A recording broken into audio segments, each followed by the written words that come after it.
fellow diamond painting addicts, and welcome back to Diamond Painting Anonymous. I'm Daphne, and I'm here today for this week's WIP and Chat. If you're new here, welcome. If you're not new here, welcome back. WIP, W-I-P, stands for Work in Progress, and this is mine.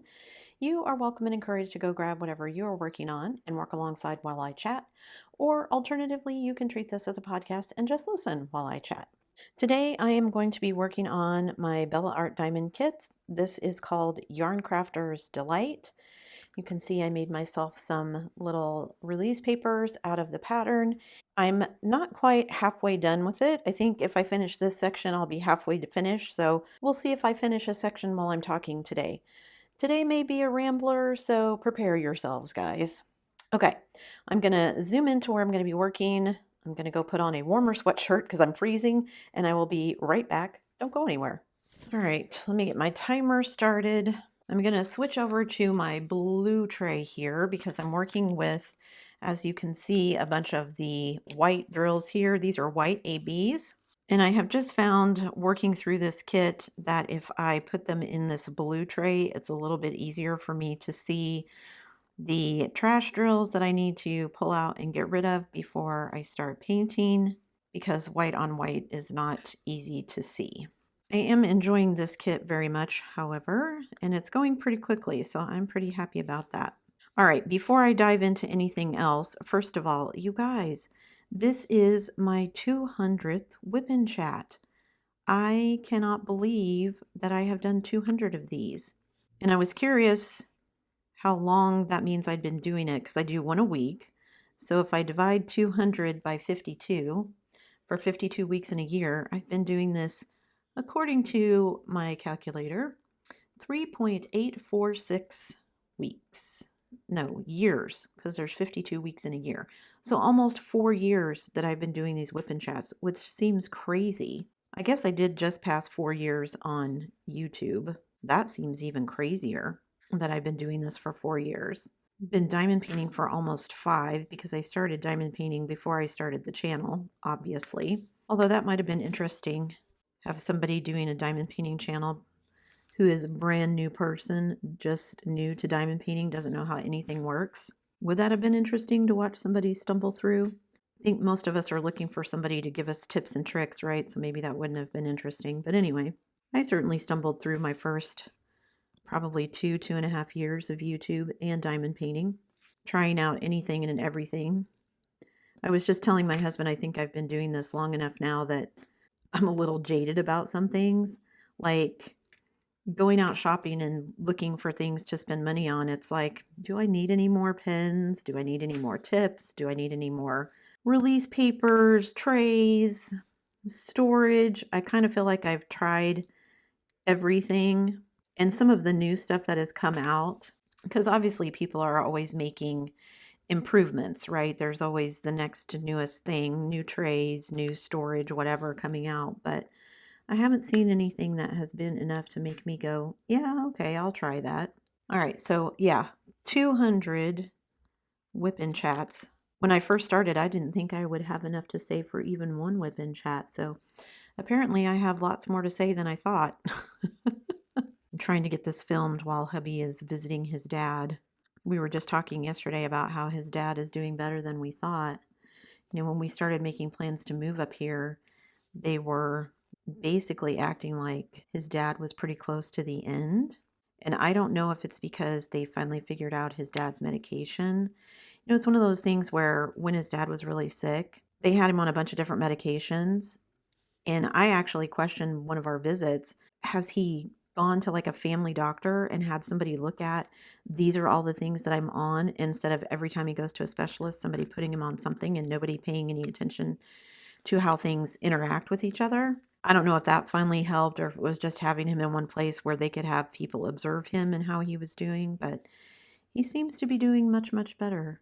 Hubby was saying when he went to go visit him the other day for lunch, he actually took him into the little activities room and they were playing like a little basketball hoops game. And he was so surprised. He's like, he actually tried to do it. I don't know if that was surprise because he's never tried before or surprise because my husband didn't think he'd physically be able to do it. But he's doing way better, so that's been good. Hubby's been visiting him a bit more than usual this week because my sister-in-law is visiting a relative on the West Coast. So the visits that she and her husband would do have been covered by other people because, including my husband, because they are not able to do them. All right, so life update. It kind of jumped into it. See, I told you guys I was going to jump around today. We got our new washer and dryer. They arrived and got rid of the old ones, had those hauled off. I am super happy. The new ones are taller, so it's less bending down for me, which is great. The only bad part about that is I'm short. So because they're taller, trying to get things out of the washing machine if they are at the very bottom, I either need help or a step stool. So hubby very kindly got me a step stool and put it in the laundry room. I'm sure my son will just laugh, but it's all good. Now I have a washing machine that works. It's much quieter. It doesn't stink. And even though my dryer doesn't have a light in it, it works. So it's all good. There was quite the debate when I mentioned that over people who have always had lights in their dryers and people who have never seen that. And I thought it was kind of funny because some of the people were like, my dryers have always had a light in them. We're also in Canada. When the sales guy was telling me that, oh, nobody in Canada has them, which maybe in his experience that's true. I don't know. It's just weird things like that that I'm finding. You know, you just expect it to be like that everywhere. And then I'm like, why wouldn't you want a light in your dryer? I mean, I guess it saves energy if there isn't one, but especially if you have a large dryer, because like we get ones that do large capacity because I don't like to go to the laundromat. So I want to wash and dry my own like quilts and comforters and stuff. So the drum is kind of big. I mean, not that it's so big I can't see it, but if it's in a dark room or whatever, or like I'm doing it at night, then the light was helpful. Anyway, so the new washer and dryer have been installed. Last week, I bought a new microphone to record with, and last week I forgot all about it. I'm actually not using it yet. I'm still using my old one, but I at least remembered to get it out and start charging it so I can't use it. It's a cordless one that I can use. So if I wanted to go be cordless with it, I can do that. The corded one works pretty well though. It's just sometimes the acoustics are not great. Hubby and I have been working on that. We've ordered some curtains and some things that will hopefully deaden some of the sound up here where I'm recording, absorb some of the echo so it's not quite so bad. I think it sounds okay with my corded microphone, but I've got to do some more experimenting before I'm comfortable using it for everything, the cordless one. When I don't have a lot of time to film and edit and everything is not when I want to experiment because that's when things go wrong. And I'm doing all of the ABs first. I try to mention this every time. You guys, let me know in the comments if this is your experience. My experience with ABs tells me that I like to place my ABs first because ABs are just regular drills with a iridescent coating applied to them to give them more shine. And I find that that little bit of coating just makes them that smidge bigger than regular drills. So when you're trying to place them, especially in between each other, like this right here where I need to place that, is not always the easiest to do if you put all the regular drills in first because the ABs are just a smidge bigger, so they don't want to fit in quite as nicely. And maybe that's just me, but that's been my experience. I'm actually really enjoying this kit and the fact that it's outlined basically in all these white ABs. I was just thinking the other day working on this that if this had been black, which would be typical for the style, if this had been all black drills, I don't know if I would have enjoyed it nearly as much. I think there's just something fun about the AB drills, even though they can be frustrating to work with, that, I don't know, they just add more fun. I don't know if it's because they're shinier, that brings out the little kid in me. I don't know. I just think they're more fun. Even if, like I said, they are sometimes more of a pain to work with than regular drills. Okay, so what else has been going on? I've been working around the house, trying to get all the little odds and ends, just things you don't think about when you move into some place, getting curtains put up, hanging pictures, all that kind of stuff. For me personally, I had somebody say that hanging pictures was one of the last things they did. For me, it's one of the first things I do because hanging pictures just immediately makes it feel more like home to me, because it's a visual thing where, okay, those are my pictures, those are my kids, those are my family members. That's my art that I bought wherever. It just makes it feel more like home to me. So we've been working on that. I've got pictures hung up in the living room. I hung my grandmother's cuckoo clock that she bought for me years and years ago. We bought some curtains and got those hung up in the sunroom, so now we can start working on things out there. So yeah, it's starting to feel a little bit more homey. I got the youngest to come over so that he could start doing some work and measuring for what he wants to do in his bedroom. There's some trim in the closet he wants to complete. That wasn't quite finished. Actually found some spots in our closets as well that I want him to do, so he's going to be working on that. So we're going to make a trip to the hardware store to buy some trim so that he can put it up. We got some paint and primer because there are places all over the house where when the previous owners were moving furniture out, they banged into walls and trim and baseboards, and so I just want to touch up a bunch of that. We've also got some door jambs where the wood is not great, so it's got like knots and things that are coming through the paint that I want to touch up, so you can't see those because they don't look the greatest. So yeah, just lots of little odds and ends and stuff like that.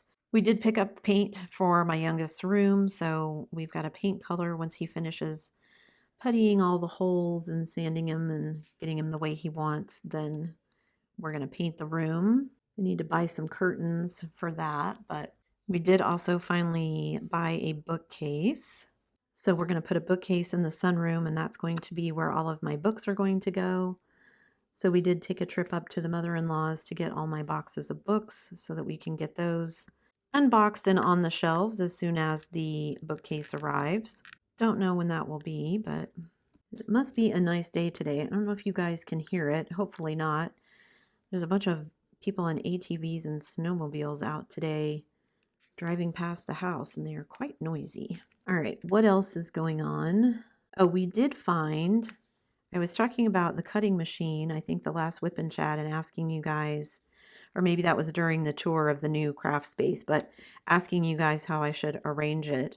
I actually have moved my crafting table to face the one wall that you guys suggested. And then in the space underneath the window is where we have put the silhouette, the cutting machine. Hubby and I were actually looking on Amazon and had found a little cabinet. And then hubby was looking on Facebook Marketplace and we found somebody that was selling the exact one that we were looking at for about a third of the price. So we went over and got it. The only bad thing is it was a smoker's household, so the drawers were made of fabric. So I'm currently trying to get all of the smoke smell out of the drawers. The rest of it is wood and metal, so just a good clean. And those don't stink anymore, but man, that fabric holds on to that smoke smell.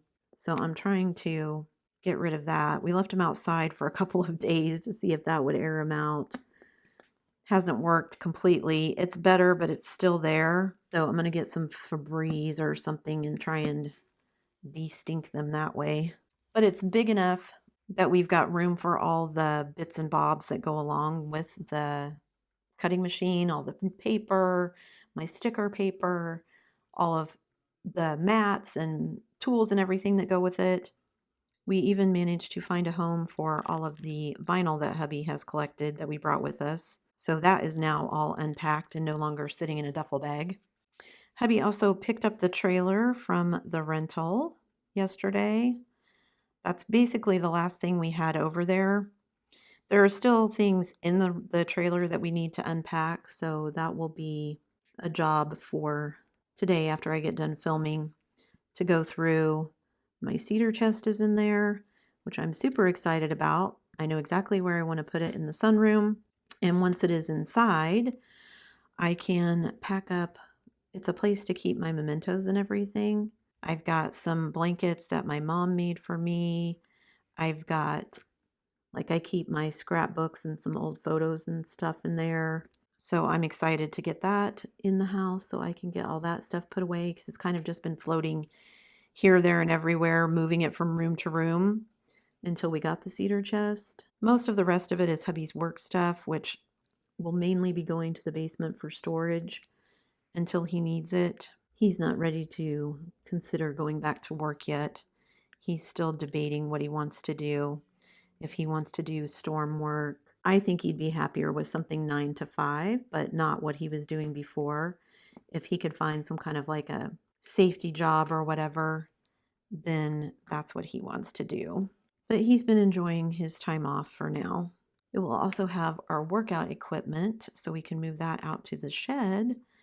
So the youngest and I, once he's out of his faux bachelor pad at the rental, can start walking again and doing workouts with our little gym equipment that we brought with us.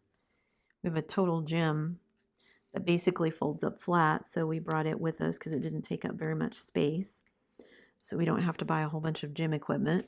We got rid of our elliptical and our treadmill because we didn't feel like we have room for those in the trailer, but I need some kind of workout thing. I was just watching a video the other day where they were talking about as you get older, really need to do consistent walking and also do weightlifting activities to help with bone density. So I want to get the gym set up so I can be doing some of that. I mean, I suppose me lifting boxes of heavy things as we've moved stuff is counted as we settle into the house, but once that's done, then we won't be doing that. So yeah, I feel like I'm finally starting to settle in a little bit. I don't think that it's going to feel complete until the youngest is here with us, and also, well, maybe it won't ever feel complete because my oldest is still in the States, but she's doing good, so it's okay. Anyway, I don't think it will feel complete until we just get back into some sort of regular routine. So the youngest is here with us and we all are working. I don't know what that looks like for any of us yet. I've been looking at some volunteer opportunities because I felt like that would at least give me something to occupy my time. So I've been trying to search out some of those, but I'm also thinking maybe I'll look for a part-time job. Just again, something to occupy my time so I don't feel like I'm just sitting around all day. I mean, I have things to do, but yeah, just some things I'm thinking about. We did go up to the mother-in-law's, like I said. We went up there to get the book boxes. While we were there, my brother-in-law was making maple syrup. So every year, the last couple of years, because he's now retired, he taps the maple trees in the yard and makes his own maple syrup. And so last time we were up there, I had asked him for some more. He had given us some to try, and it was so good. We used it all. My son loved it. So I asked him for some more, and then he said he was going to be making some more. And I said, well, text me when you're going to do that. I want to come up and see how it goes, how it works. And he's got quite the production. He bought a specialty stove. It's like a little stove made out of a barrel, but it's got little feet on it so it can set outside. And it's got two little like spots carved into the top of it where he sets his little trays. They're like those trays that you see, the warming trays that you see at like buffets with like eggs or gravy or whatever in them. They're about that size. And he has two of those. And one is for kind of the finished product. And then the other one is to heat up the sap. So he had all these gallon buckets or 5-gallon buckets full of sap. And he was still tapping more out of the trees. And he said I think he said he had like 30 plus gallons of sap. And he said if he gets a 40-to-1 ratio, so 40 gallons of sap for 1 gallon of syrup, he considers that really good. And basically it's just a long process of boiling the sap down. He said he found the stove. He bought it from a guy that makes them on Facebook Marketplace. So he got the stove, and he said he does most of it outside to get it kind of boiled down as much as he can. And then basically once he has it boiled down to just a couple of pans worth, he will take it inside and finish it inside. Because like the day we were there, it was raining. So he's out in the rain with watching all of this sap. And you basically just sit there and watch it boil, keep the fire going and whatnot. But it was super interesting. And then we went inside to talk to my mother-in-law while we were picking up all of the boxes of books. And she was telling us She had a squirrel in her house the day before. She lives out in the country, and we had gotten in a story. Oh gosh, it's been several months ago, but maybe even a year ago. They had an ermine, like a white weasel that had gotten in the house, and their cat found it and came running in with it in its mouth. And I guess the weasel was playing dead because when they tried to get it away from the cat, it ran. Finally managed to catch it, and my brother-in-law released it back outside, but they were trying to figure out how it got in. And then when we were there the other day, she was saying that she was sitting in the living room watching TV, and all of a sudden the squirrel went running through the living room right by her feet. And she's was in the house by herself because my brother-in-law was outside making the syrup. His Saint Bernard was in the house, so she was trying to be quiet so that the dog wouldn't bark and get over to the patio door to open it so the squirrel would run out. Well, she is older and moves kind of slow, so by the time she got over there, the squirrel had run back somewhere else in the house, and the dog saw it, and the dog started barking.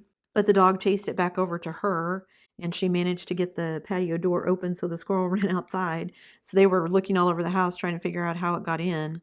I guess there was a hole where, I don't know if it's the hookup for her washer, something about somewhere around her washing machine. Behind the washing machine, there was a hole that wasn't completely filled in, and that's how the squirrel had gotten inside. So she had quite the entertaining morning. It's Formula One season, so hubby and I were up late last night. So hubby and I were up late the other night watching qualifying and the sprint race and all that kind of stuff this weekend. I sent a text to my daughter just to tell her good night. She didn't answer me like she usually does, which her friend has been there for a visit. So I figured they were just busy, or maybe they were tired. They'd gone to the zoo that day, and so maybe they were tired from the zoo. And she sent me a text this morning and said, yeah, that's what happened. They went to bed early. They were tired from all their walking around at the zoo. And I said, no, no problem. Because she knew I would worry that she hadn't answered me. And I said, no, I figured that's what had happened. And it was later than I usually send her something. So, but the friend is leaving today, and I don't think she's ready to go back to work on Monday. Isn't that funny how whenever you have a vacation, you enjoy your vacation, but then you get back and you're like, wait, I need a couple of more days to recuperate before I'm ready to go back to work. I'm not ready yet. All right, I think that's it for my life update. So let's talk about diamond painting stuff. Again, I never have as much stuff lately to talk about diamond painting as I used to because my time has been so consumed with getting stuff done at the house, which is crazy because I have enough time to get stuff done. I've actually been diamond painting more this week probably than I have in the last couple of weeks. So that's actually been nice. I feel like I'm making some progress on this kit pretty quickly. So that's been good. There have definitely been weeks where I'm like, oh, I feel like I haven't done anything at all. And then it's just depressing when I come in to do a whip and chat because I'm like, I don't have anything to say because I didn't do anything. So I've tried to make myself work on things this week instead of just vegging out in front of the TV and wasting my time. I think that's been part of my problem too, is that I'm not used to just sitting around and watching television, and I've been doing too much of that. Brain rot is setting in. I think I mentioned I bought a book of crossword puzzles, and I've been working on those just to give my brain a little bit of a workout, trying to keep it sharp. Anyway, so what's been going on in my diamond painting? I finished the Oasis kit, which was my last Distracted by Diamonds kit. So I don't have any more Distracted by Diamonds kits. And I actually think that one turned out really well. I was super surprised. Like I said, I'm not usually a portrait person, and it was only 50 by 50. And I thought when I bought it, gosh, I don't know if this is going to be large enough to make it look good, but I should have just trusted the process because it was, and it did, and I think it looked amazing when it was finished. So super happy with how that one turned out. I am working on this one, as you can see, and hopefully this will be finished pretty quickly, as fast as I'm flying through this, because as you can see, there's quite a bit of multi-placing. If I can keep going at the pace that I've been going, then I should have it finished before the end of next week, which would be amazing if I managed to do that. And then once I'm done with this one, I will do the little baby Groot one, the little bath time and bee. That one is around and it's very small, so it should go super quick. And then I've been trying to look ahead and figure out what I want to do next. I do still have the one kit from Bella Safina that I want to work on, as well as the little snowman one that I just opened, because I do want to work on that one as well. But looking ahead, because we're getting close to the end of April, I wish. We're getting close to the end of March. I've been looking ahead for April, and I actually have an event that I was considering doing. It's Tails and Feathers, Feathers and Tails, something like that. I can't remember the name of it exactly. Assuming it's still on and it hasn't been canceled. But I had a couple of kits that I had picked out as a possibility for that event, and one of them is one of my Stay or Go kits, and that is the Midnight Warrior kit. It's a kit from Craftably, and it's the lady wearing a mask with a bunch of feathers in the mask and in her hair. So I thought it would be a good fit for that event, and it would let me complete one of my Stay or Go kits, which is one of my goals this year as well. Plus, it would be one out of my stash, which I'm trying to keep an eye on because it is almost April, which means once April hits, I try to do a stash video once a quarter just to show you guys and also to kind of keep myself honest about where I'm at with my stash. Have I made any progress in my goal to reduce my stash? Have I bought so many things that I've gone the wrong way with my stash? So I'll be doing that shortly. So if you're interested in stash videos, make sure you hit that subscribe button so you don't miss that video because it'll be coming up shortly. I also, because we're getting close to the end of the month, I'm looking at my goals and trying to figure out, have I gotten close enough to what I want to do for the month? Have I made progress? Do I need to rethink some things? I'm running my fingers over these because sometimes it's hard to tell if I got the drills pushed down all the way, but if I run my fingers over, you can feel the ones that are sticking up, even if you can't necessarily see them, just to make sure they're all seated nicely on the canvas. So yeah, just looking ahead for April, I think, and that feathered one is a Craftably, so I know that'll be a nice experience because Craftablys are always good. I really wish they were still in business, but that's okay. And it's a little bigger kit. I've been concentrating on doing smaller kits because I wanted to get the numbers down in my stash. But I suddenly realized the other day, if I keep doing that, I'm going to end up with nothing but really big kits left in my stash. And then I'm just going to cry every time I go to pick something because they're all going to be huge. And working on nothing but huge canvases is not fun. For me anyway. I need to have some small ones in between so I can have some of those little palette cleansers. All right, I'm getting close to being done with all of the ABs in this section because they're just, like I said, more difficult to work with than I would like.